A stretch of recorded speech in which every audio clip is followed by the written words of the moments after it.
Iniziati i lavori sulla provinciale 227 tra Santa Margherita Ligure e Portofino. Sulla voragine sarà posizionata una passerella pedonale. La speranza è che sia pronta prima di Natale. Un'ambulanza attrezzata per le emergenze a Portofino, sbarcata dal traghetto Icnusa. Importante la sinergia tra l'ASL 4 e le pubbliche assistenze del Tigullio occidentale. Inaugurato il Guscio dei Bimbi, struttura residenziale per le cure palliative dei piccoli malati, un nuovo punto di eccellenza per l'Istituto Gaslini di Genova. Il maltempo ha danneggiato la provinciale 225 della Fontana Buona, serve un intervento urgente, lo chiede il sindaco di Cicagna che scrive al prefetto per sollecitare ANAS. Orientamenti 2018 chiude con un record di visitatori. Nelle 3 giornate di apertura il Salone di Genova ha proposto offerte e proposte di studio e lavoro a migliaia di ragazzi.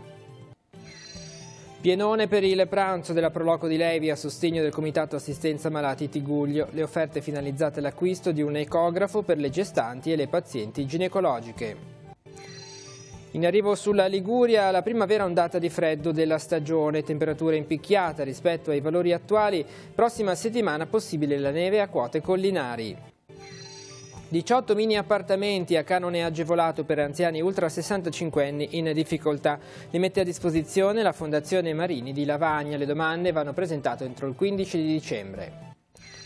Entro Natale via le barche dalla passeggiata di Rapallo. A giugno 100 posti pronti nel porto Carlo Riva. Sono gli obiettivi del comune e della proprietà a 3 settimane dalla mareggiata.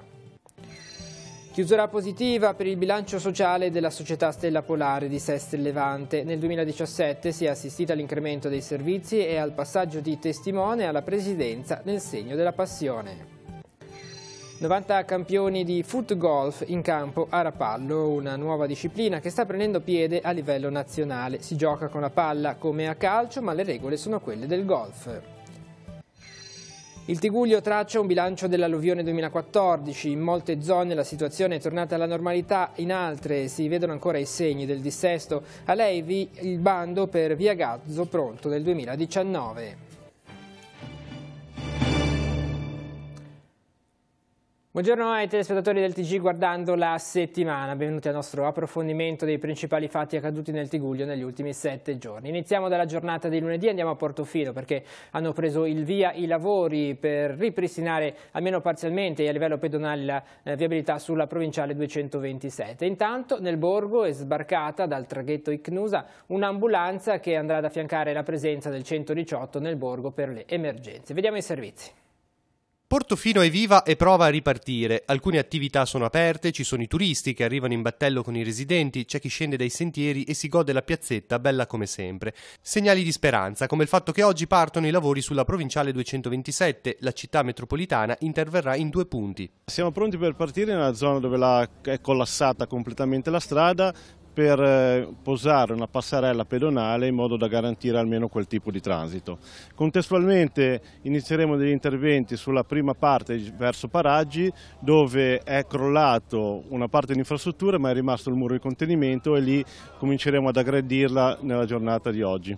La passerella pedonale sarà lunga 150 metri e potrebbe essere pronta prima di Natale. Intanto vanno avanti i lavori sul monte di Portofino per rendere percorribile senza problemi la via alternativa per le emergenze. Quella strada è una strada che deve servire per emergenza, noi l'abbiamo appena percorsa per venire appunto a fare questo sopralluogo. Mi sembra che al momento interventi invasivi non ne siano stati fatti, non ne devono venire fatti. Certamente il soccorso deve essere garantito in caso di mare grosso, in caso di vento, quella è una strada che deve essere fruibile. Il sindaco, approfittando di questo periodo, spera di iniziare anche la prima parte di lavori sul Rio Fondaco, che nei giorni scorsi ha rovinato una piccola porzione della piazzetta. Un lavoro già preventivato, ad oggi incastrato negli ingranaggi della burocrazia. Qui non si ruba, qua si lavora, le cose bisogna farle velocemente perché la gente ha bisogno di risposte, ecco, soprattutto a livello anche nazionale. Via Cava sottolinea infine che il borgo è vitale e invita tutti per l'8 dicembre, giorno dell'Immacolata, per la tradizionale accensione dell'albero di Natale. Con una festa qui nella piazzetta per dare un segnale, tanto un po' di incoraggiamento ai nostri residenti, come dire, ok, siete tornati alla normalità, e un pochettino un segnale nel mondo che dire Portofino è aperto, Portofino aspetta i turisti di tutta Italia e di tutto il mondo.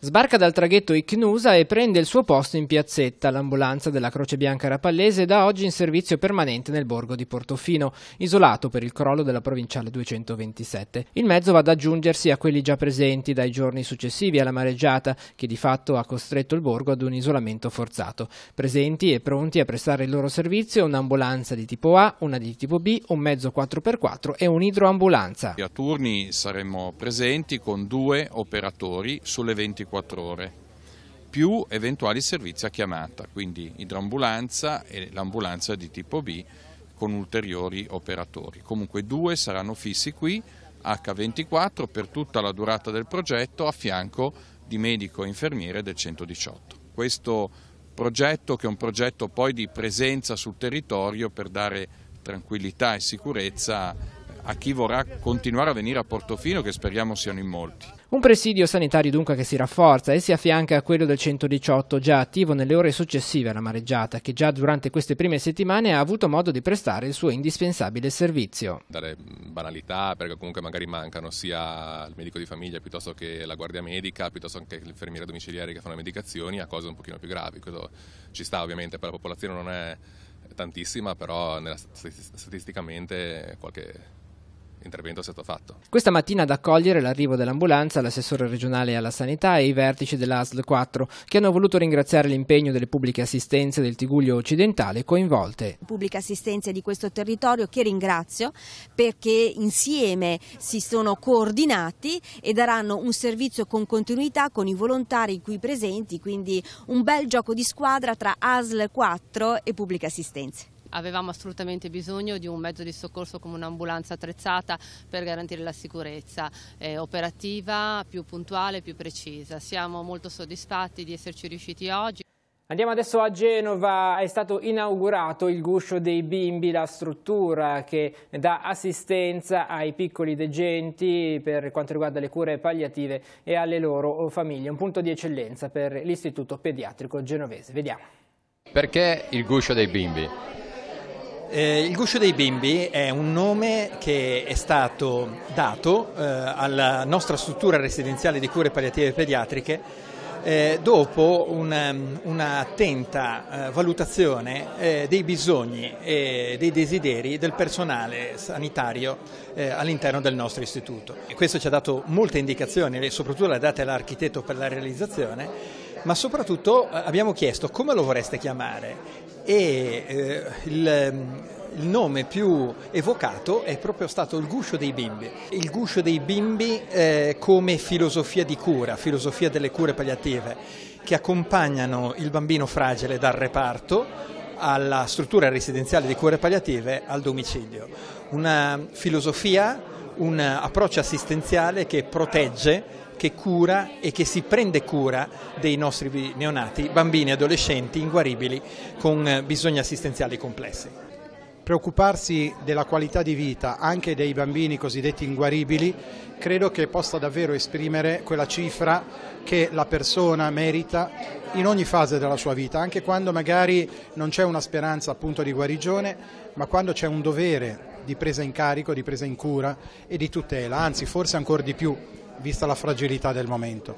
Ecco, l'hospice è proprio questo, una tappa nella prendersi cura sempre di più e sempre meglio dei nostri piccoli pazienti. Il Guscio dei Bimbi è stato dedicato a Chiara. Sì, ed è una cosa per noi, una gioia grande, che è difficile da contenere, perché non ce l'aspettavamo un dono così grande per Chiara. Ma lei forse viaggia e fa queste cose qua. Qua ci sono tutti questi bimbi e questi genitori, ecco, che comprendiamo benissimo il loro dolore, ma l'unico modo è proprio darle un senso, perché è così grande poi il dolore che uno non riesce a comprenderlo, ma con questo aiuto proprio di Dio ci si fa. E allora uno ha la pace, ha il contatto, ha tutto quello che aveva prima. Non è cambiata molto, manca solo lei, ma c'è ugualmente.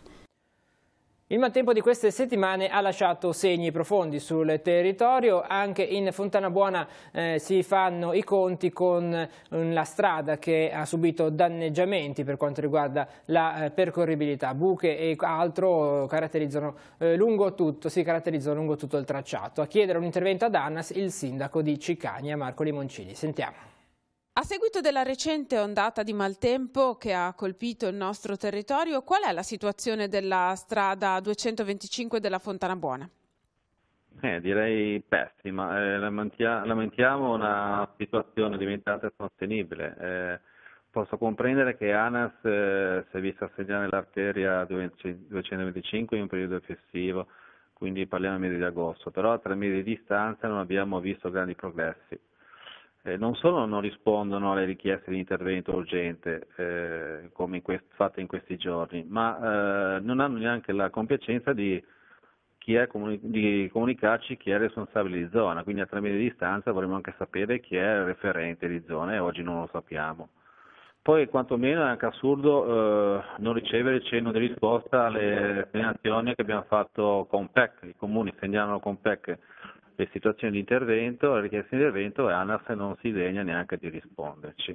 Quindi è diventata una situazione insostenibile, sono diffuse le buche anche pericolose lungo tutta l'arteria, soprattutto anche sul mio comune, quindi ieri ho scritto al prefetto affinché intervenga perché è diventata veramente insostenibile. Se riceviamo segnalazioni di guasti autovetture da un minuto all'altro non possiamo più tollerare questa situazione perché dobbiamo prevenire danni a persone, quindi a questo punto bisogna che il prefetto intervenga. Quali sono i punti più critici dal vostro punto di vista? Ma per quanto riguarda Cicania abbiamo situazioni di pericolo sia a Pienezza che a Cicania, ma più che altro sono buche diffuse, ma abbiamo situazioni segnalate anche in altri comuni, quindi bisogna che ANAS quantomeno tolga il pericolo. Non chiediamo sia ripavimentata tutta l'arteria, anche se ne avrebbe necessità, però quantomeno di togliere il pericolo. Quindi in questa situazione ci viene anche da chiedere se si stava meglio quando si stava peggio, perché quantomeno quando c'era la provincia di Genova, poi città metropolitana, perlomeno le segnalazioni dei comuni intervenivano in tempo reale. Con ANAS purtroppo questo non avviene. Siamo così arrivati alla giornata di giovedì, vi parliamo di orientamenti, il salone dedicato al mondo della scuola e dell'orientamento si è concluso a Genova con un record di visitatori. Nei 3 giorni di apertura sono state fatte proposte agli studenti sia dal punto di vista degli studi ma anche da quello lavorativo. Vi parleremo poi del pranzo che la Proloco di Levi ha tenuto e organizzato a favore del Comitato Assistenza Malati Tigullio che sta raccogliendo fondi per l'acquisto di un ecografo. Vediamo. Quest'anno devo dire che c'è stata una grande collaborazione con sia la Regione Liguria che con l'Agenzia Alfa che si sono occupate dell'organizzazione. Tutti e 3 enti e agenzie abbiamo dato un esempio di valida collaborazione istituzionale nell'affrontare questa grande manifestazione che oramai assume grande rilievo. Devo dire che le sfide che accompagnano ogni anno questi ragazzi sono sempre nuove e sono sempre molteplici ed è veramente una rampa di lancio, una trampolino per chi effettivamente vuole emergere per indirizzarli verso la strada giusta secondo le loro naturali aspirazioni. Dentro lo stand di Città Metropolitana passano tutte le classi delle scuole medie che vengono in visita al salone per farsi un'idea di quella che sarà la loro scuola di iscrizione il prossimo febbraio.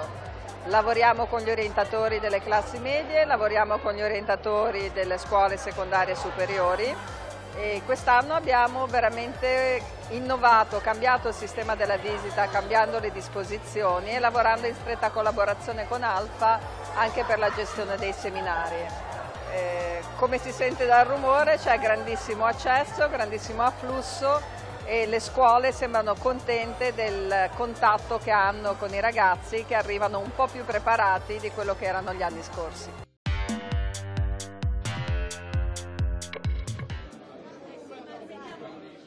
Per voi è un modo da stare insieme? Guarda, queste cose per noi sono proprio la nostra base, lo facciamo proprio volentieri, proprio la compagnia, stare insieme, e poi per questo scopo, per i malati del Tigullio, Mordini, noi tutti gli anni lo facciamo questa cosa, anche oggi siamo proprio al completo, non c'è più posto, vuol dire che la gente ci tiene sia a noi ma soprattutto per lo scopo a cui è fatta questa cosa. Non solo stoccafisso. Non solo stoccafisso, è vero, ne approfittiamo, facciamo anche 2 testaroli, non ne muovo mai quest'anno, allora facciamo anche posto che fiscio. La ricetta del testarolo com'è? Farina bianca, un 30% di integrale, acqua gasata e non a 50%, olio e sale, e poi si impasta bene, una densità deve essere piuttosto cremoso, in modo che diventi rotondo mentre si cola, e togli a posto. Questa giornata contribuirà, perché naturalmente non si riesce a raggranellare 60.000 euro. Dobbiamo acquistare un ecografo per il reparto di ostetricia e ginecologia dell'ospedale di Lavagna. Il ricavato di questa giornata contribuirà all'acquisto di questo ecografo. A che cosa servirà questo ecografo? Allora, è un ecografo di altissimo livello che servirà sia per le pazienti ostetriche che per le pazienti ginecologiche come diagnostica. Per le pazienti ostetriche, soprattutto per quelle che viene chiamata ecografia morfologica, quella della 22esima settimana, che ha bisogno sempre di apparecchi sempre più recenti per visualizzare sempre di più eventuali purtroppo patologie fetali, e per indirizzarle poi a una giusta, se esiste, terapia. Per le pazienti ginecologiche, la prevenzione dei tumori sia dell'utero che dell'ovaio, ma soprattutto abbiamo intenzione di iniziare lo studio del pavimento pelvico con la ecografia 3D transvaginale, proprio per indirizzare le pazienti verso un intervento adeguato. È arrivato il freddo sulla nostra regione, anche nel Tigullio le temperature in queste ore si sono abbassate e per la prossima settimana non è escluso la presenza anche di nevicate a quote collinari. Vi parleremo di questo con i previsori del centro Meteo Limet, ma anche della possibilità che la Fondazione Marini di Lavagna dà agli anziani ultra 65enni 18 mini alloggi a canone agevolato per chi si trova in difficoltà. Vediamo nel servizio come fare per presentare la domanda. Il primo abbassamento, per la verità lieve, delle temperature si è avvertito già questa mattina, ma sarà dalle prossime ore che, portato dal vento di tramontana, il freddo farà il suo ingresso in grande stile sulla Liguria e sulle riviere. Le prime avvisaglie si registrano già in Val d'Aveto, dove tra le minime della mattina spiccano i meno 1,3 gradi del Montebue e gli 0 gradi della piana di Rezzoaglio. In questa località e non solo, avvertono i previsori del centro Meteo Ligure, nei prossimi giorni la temperatura è destinata a scendere ben al di sotto di questo valore. Sui nostri territori liguri in queste ore sta entrando dell'aria relativamente più fredda di origine continentale, è indicativo il valore sotto zero a meno 1,5 del Montebue, che segnala l'afflusso di questa massa d'aria diversa in quota. E chiaramente per le prossime ore questo afflusso d'aria fredda andrà ulteriormente ad incrementarsi. È previsto poi quindi un trasferimento di questa massa al suolo accompagnato da venti più freddi che proprio acuiranno la percezione di freddo anche sulla costa, quindi aspettiamoci lato del versante marittimo chiaramente un clima più secco originato dai venti di tramontana e di Grecale. Nell'entroterra invece degli addensamenti potrebbero scorrere a cavallo del weekend anche domenica mattina, non escludiamo al confine col Tosco-Emiliano i primi fiocchi di stagione, ma il contesto per gran parte della regione starà asciutto con aria ovviamente frizzante. Questa situazione si potrebbe protrarre, come abbiamo visto anche dalle mappe meteorologiche, per il proseguo del mese di novembre, per la chiusura del mese, quindi passeremo da una situazione di sopramedia termica a una situazione di sottomedia, quindi con il freddo che sarà appunto amplificato da soventi giornate di tramontana. Una previsione è quella del presidente di Limet, che arriva direttamente da Rovereto, dove i soci della realtà sono presenti con uno stand al Festival della Meteorologia. Il Festival della Meteorologia, incontro di meteo appassionati ma anche professionisti del settore. A proposito di professionisti, abbiamo avuto l'occasione di scambiare 2 chiacchiere anche con Andrea Giuliaci del centro Epson Meteo, a cui abbiamo omaggiato di un calendario Limet che andrà fra poco in distribuzione. Noi martedì al venerdì dalle 10 alle 11:30 siamo presenti nell'ufficio che è qui alle mie spalle, dove consegniamo i moduli dove ci sono tutti gli allegati da inserire e i dati da fornire, che sono in prevalenza l'ISEE, sono l'eventuale sfratto, sono la situazione familiare, eventuali figli, coniugi e quant'altro. Chi può presentare questa domanda? In prevalenza che sono rivolte a persone oltre 65 anni che sono qui residenti nel territorio, quindi i comuni di Lavagna, Cogorno, nei comuni limitrofi, no? Che abbiano raggiunto prevalenza 65 anni, perché la volontà del benefattore è quella di favorire delle persone anziane, sole, ma bisognose di cure. Gli appartamenti sono molto belli, sono stati concepiti appunto per questo tipo di intervento, sono sui 40 metri, sono composti da una camera, da una cucina, da un ingresso, una sala, e servizi igienici, sono dotati di ascensore, c'è una caldaia, quindi riscaldamento centralizzato, quindi sono stati fatti con tutta l'attenzione e le cure per le persone anziane. Quanti appartamenti sono e in che modo verrà stilata comunque la graduatoria una volta chiuse i termini per presentare le domande? Gli appartamenti sono 18 complessivi, la graduatoria verrà stilata tenendo conto appunto dell'età, tenendo conto dell'ISEE, quindi del reddito della persona, della sua eventuale famiglia, del numero di familiari che uno possa avere, calcolando che gli appartamenti sono per una, massimo 2 persone. E tenendo conto se una persona ha lo sfratto, le condizioni di salute, l'eventuale inabilità o invalidità, quindi tutti quei valori che vengono considerati nell'edilizia residenziale pubblica e nell'arte, nelle case popolari. Una struttura che è all'avanguardia, non ce ne sono così di questo tipo nel nostro territorio? Ma che mi risulti no, non ci sono, non mi risulta che ce ne siano, questa è stata concepita proprio nuova, quindi probabilmente ci possono essere altre forme magari in altri comuni, ma come questa credo che sia l'unica. Nei telegiornali di sabato siamo tornati a Rapallo per fare il punto della situazione sul porto. Si stanno portando avanti gli interventi di messa in sicurezza e di rimozione delle barche. Bilancio positivo poi per la chiusura nell'anno 2017 della società Stella Polare, che gestisce le 2 palme di Sestri e Levante, e poi vi parleremo di un'iniziativa che è sbarcata nel Tigullio al golf di Rapallo, il campionato nazionale di foot golf. Le regole sono quelle del golf, ma si gioca con i palloni da calcio. Vediamo tutto questo nei prossimi servizi. Delle circa 400 imbarcazioni presenti fra Porto Pubblico e Porto Carlo Riva al momento della mareggiata, ancora 60 devono essere recuperate. Il comune di Rapallo punta a liberare la zona della passeggiata di piazza 4 novembre entro Natale, iniziando però dalla zona della foce del torrente San Francesco. Lì è stato fatto un intervento immediato il 1° di novembre, dove è stata rimossa la barca più pericolosa. A seguire è stata rimossa una seconda imbarcazione che era appoggiata sul tubo a mare dell'impianto fognario presente, e poi adesso inizieranno martedì con la rimozione del motor yacht Chocolate, che è una barca molto grossa, comunque sempre sul San Francesco. Per fare questo è stato fatto in questi giorni un dragaggio per permettere alla chiatta di poter arrivare in prossimità del castello e poter intervenire. Un elemento determinante per la rapidità dell'intervento è stato il coordinamento. I proprietari delle barche, tranne che in 2 casi, si sono consorziati anche per quanto riguarda le assicurazioni. Intanto il Porto Carlo Riva ha firmato il primo ordine di massi per rimettere in sicurezza la parte interna dell'approdo. Pensiamo che dalla settimana prossima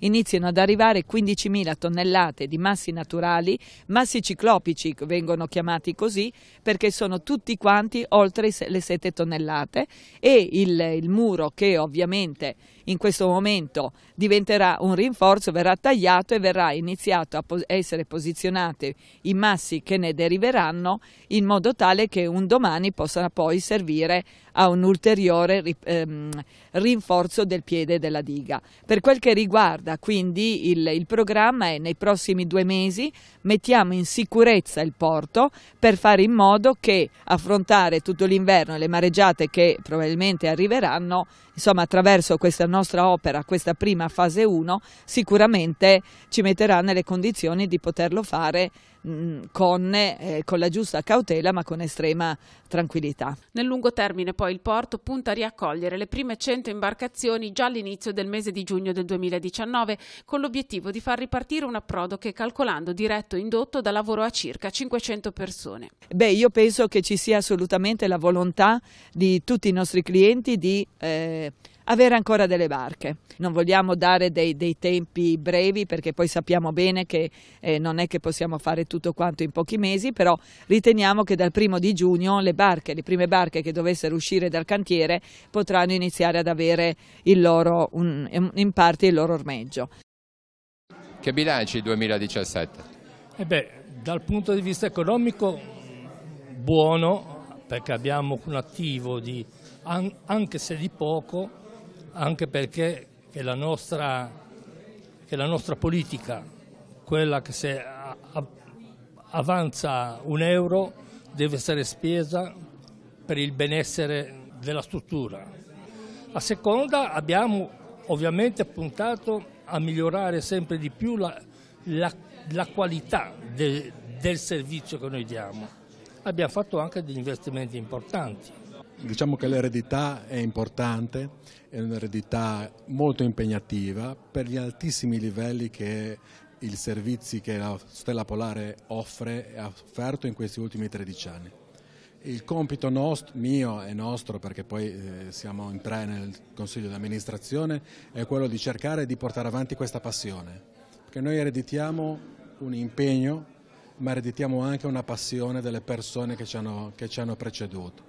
Oltre al bilancio sociale e ai numeri c'è questa attenzione per le persone. Sì, cioè le persone qui sono veramente al centro di tutti i servizi che vengono offerti all'interno, ma anche della nostra comunità. Intanto vorrei dire che i familiari sono molto contenti, però li seguono anche molto, vengono spessissimo. Poi ci sono i volontari, l'AVO è presente tutti i giorni con 2 operatori, uno al mattino e uno al pomeriggio. Un bilancio in totale sinergia tra pubblico e privato. Assolutamente sì, questa è una sfida che Stella Polare porta avanti dalla sua nascita, quindi dal 2006, quella di mettere insieme le esigenze del pubblico, quindi della casa di riposo di proprietà del Comune di Sestri Levante, con la professionalità del privato che opera all'interno della casa di riposo.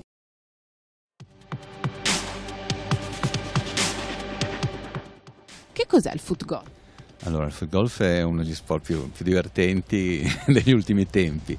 È un misto tra calcio e golf, si gioca utilizzando i piedi e un pallone. I piedi al posto dei ferri e il pallone al posto della pallina da golf. È uno sport che non ha grandi barriere, chiunque può giocarlo, non ci sono limiti d'età, sia donne che uomini, e seguiamo sostanzialmente le regole del golf e vince chi effettua un percorso nel minor numero di colpi. Quando è arrivato in Italia? È arrivato in Italia circa 6-7 anni fa, trae origini dall'Olanda, dove una quindicina di anni fa alcuni calciatori si sono inventati questo sport, probabilmente allenandosi durante i loro campionati. E ha preso piede, ormai si gioca in quasi tutto il mondo, in alcuni paesi come Argentina c'è anche una lega professionistica, e noi in Italia stiamo crescendo. La Federazione Footgolf quanti tesserati ha? Quest'anno siamo a 750, siamo in crescita, stiamo strutturandoci per diffondere lo sport attraverso i media, attraverso eventi ad hoc, e siamo abbastanza fiduciosi anche di ottenere il riconoscimento delle autorità sportive italiane che ci stanno seguendo. Chiunque può accostarsi a questo sport, anche perché non servono neanche particolari abilità calcistiche. No, non serve, ci vuole un po' di intelligenza e un po' di coraggio, capire le pendenze, perché poi nei golf ci sono gli ostacoli, c'è l'acqua, ci sono tante cose, però ecco, diciamo, chiunque può, anche un pessimo calciatore potrebbe farcela. C'è un campionato che viene organizzato dalla Lega, le 5-6 gare più importanti che danno dei punti in una classifica nazionale, e poi le circa 35 ASD, che sono associazioni sportive dilettantistiche associate, organizzano a loro volta delle gare che servono per far crescere lo sport e per autofinanziare il movimento. A Rapallo come vi state trovando? Benissimo, Rapallo è uno dei golf più belli d'Italia, siamo veramente contenti e orgogliosi di essere qui. E siamo così arrivati al nostro approfondimento. Questa settimana è dedicato al bilancio che le diverse località del Tigullio colpite nel 2014 dall'alluvione hanno fatto a 4 anni di distanza. Alcune zone sono state ripristinate, in altre sono ancora evidenti i segni dell'alluvione che ha colpito questi territori. Siamo andati a vedere i diversi punti simbolo di questa alluvione del 2014. Al termine di questi servizi si conclude questa edizione del TG Guardando la Settimana, che torna tra 7 giorni. Grazie per essere stati con noi, buon proseguimento di giornata. Dopo 4 anni dall'alluvione si è mosso qualcosa per quanto riguarda Via Gazzo?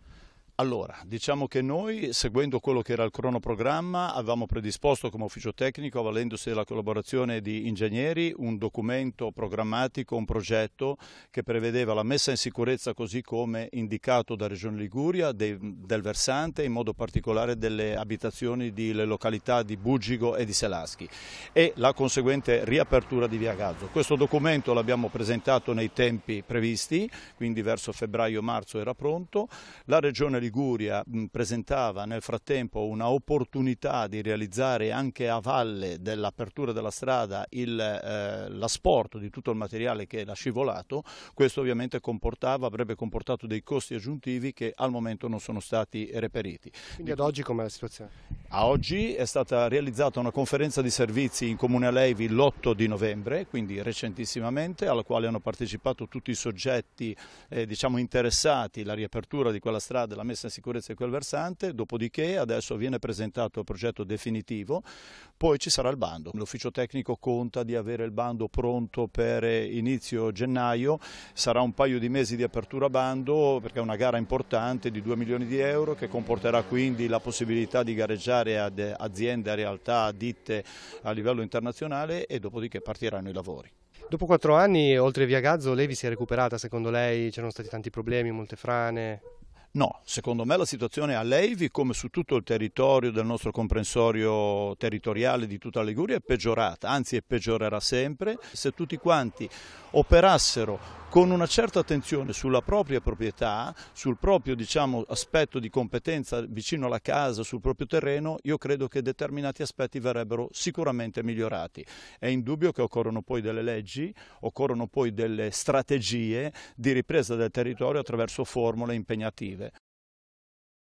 Il Comune intende completare, ci sarà tutta la nostra disponibilità per poter portare a buon fine questa opera qua, perché è anche è un secondo passaggio di macchine che leveremo man bene del flusso sulla nostra arteria principale. E anche per quanto riguarda il comune di Carasco, Via Gazzo resta chiuso, questo è il segnale di stop, al di là quello che resta della frana del monte franato in occasione delle piogge del 10 e 11 di novembre. Carasco sta per affrontare anche questo discorso, ma tante altre parti, la zona di Santa Maria, Terra Rossa, colpita dall'alluvione, qui invece si è già ripartiti. Adesso la situazione è ritornata alla normalità, sono state fatte tante opere da quel giorno lì che è venuto l'alluvione, è stato messo in sicurezza anche dei fronti sul fiume, in località Re ci aveva portato via la strada di collegamento, è stata rifatta, migliorata e messa in sicurezza rispetto a prima, perché prima non era un impalcato di scogli. È stato rimesso in sicurezza anche la passerella, che è stata ricolaudata e c'è l'agibilità di poterci passare, in più è stato pulito bene il Valle Trezza, che l'ultimo intervento è stato fatto 1 mese e mezzo fa, in quanto con le acque che sono piovute all'inizio qua della stagione invernale ha creato di nuovo delle difformità, andando a tappare il deflusso delle acque. È stato ripristinato mettendo dei massi e portato in sicurezza. La zona produttiva di Santa Maria anche era stata interessata dall'alluvione, alcune aziende alluvionate anche qui sono ripartite. Sì, alcune aziende che erano state alluvionate, tipo Manifattura del Tigullio, la Banten superficialmente, poi la Sama, la Maxima Gradi, che c'era l'Ocheo, e altre aziende che gravitano in quella zona lì, sono ripartite gradualmente e poi è ritornato tutta la normalità dopo 2 anni. Il Comune adesso sta aspettando il via libera per il consolidamento della sponda relativa al nuovo ponte di Carasco che, nonostante la struttura fosse nuova, ha subito alcuni cedimenti. A che punto siamo? Siamo al punto che ora aspettiamo il nulla osta dalla Regione Liguria per poter fare l'esecutivo, di dare poi inizio, fare la gara d'appalto e dare inizio ai lavori, perché è un'opera importante di 1 milione di euro. In 4 anni è riuscita a recuperare il deficit di quel dramma? Assolutamente no, è ancora adesso una rincorsa al pagamento dei debiti e al pagamento delle cose che sono andate perse, sono andate perdute. Oggi come allora si promettono fondi, i fondi arrivano? Sì, i fondi che vengono promessi in qualche modo nei mesi arrivano. Il problema è che non si riesce a capire come vengono quantificati questi fondi, perché i parametri che vengono utilizzati per capire quanti fondi vengono destinati a ciascuna attività non sono reali, non sono quelli giusti. Ho delineato alcuni problemi appunto che emergono. Il primo in assoluto è il fermo attività. Nel mio caso è stato pari al danno dell'alluvione, quindi se io ho avuto 10 di danno alluvione ho avuto 10 di perdita di incasso, perché non ho assolutamente avuto nessun tipo di risarcimento del fatto che ho dovuto rimanere chiusa. Certi moduli poi vanno compilati subito dopo il fatto, in quel caso a mente subito calda forse non aiuta nemmeno questo. No, assolutamente no, perché uno in quel frangente non riesce neanche a rendersi conto bene del danno effettivo che è stato fatto da una calamità naturale di quel genere lì, non riesci a renderti conto di quanto poi effettivamente ti occorrerà per ripartire, perché se io perdo un arredamento vecchio di 5-10 anni, non sono quei soldi lì che mi servono per ricomprare almeno un arredamento pari, e parlo solo dell'arredamento, senza contare dei macchinari. I documenti da compilare per la richiesta di risarcimento sono terminati allora, oppure in questi anni c'è stato ancora modo di portarsi avanti con queste cose? Allora, c'è stata ultimamente una riapertura di un ulteriore fondo, sempre legato al discorso alluvione del 2014, con una burocrazia pazzesca, cioè io l'ho compilata, l'ho fatta, ci ho messo 2 mesi per riuscire a tirare su tutti i documenti che mi chiedevano, speriamo di averla fatta nel modo corretto e aspettiamo vedere se posso avere ancora questo ulteriore piccolo aiuto, però è difficile.